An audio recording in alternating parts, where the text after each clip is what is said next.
Loué soit Jésus-Christ, le seul vrai Dieu, mort et ressuscité pour notre salut. Sa paix soit avec vous. Je vous lis le verset 34 de la sourate 2. Lorsque nous avons dit aux anges « Prosternez-vous devant Adam », ils se prosternèrent à l'exception de Iblis qui refusa et s'enorgueillit. Il était au nombre des incrédules. Ce verset nous dit donc que Allah a demandé aux anges de se prosterner devant Adam, c'est-à-dire devant une créature. Comment Dieu pourrait-il demander à ce que l'on adore quelqu'un d'autre que Dieu? Où l'on voit ici comme ailleurs dans le Coran que l'islam est un vrai associationnisme, puisque le Dieu de l'islam associe à l'adoration du seul vrai Dieu l'adoration d'une créature. Ce verset, en fait, est la reprise déformée, comme très souvent dans le Coran, de la tradition judéo-chrétienne, et en l'occurrence de la raison de la chute de Lucifer, qui était le chef des anges, le plus beau, le plus saint d'entre eux.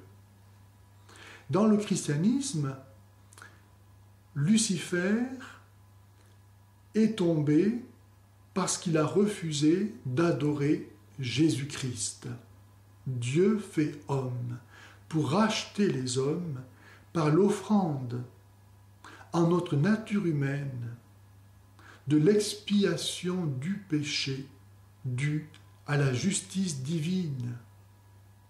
Que Dieu se soit fait homme n'a rien changé en Dieu, qui demeure toujours le même, mais a tout apporté à la nature humaine, en lui donnant les mérites de la passion soufferte à cause du péché et en réparation de ceci. C'est comme cela que nous sommes sauvés devant la justice de Dieu. Lucifer, en refusant d'adorer Jésus-Christ, en refusant d'adorer Dieu, est devenu un démon et le chef des démons. Si on refuse la vie, on a la mort.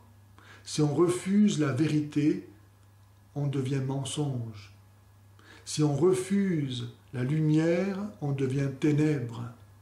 Si on refuse l'amour, on devient la haine.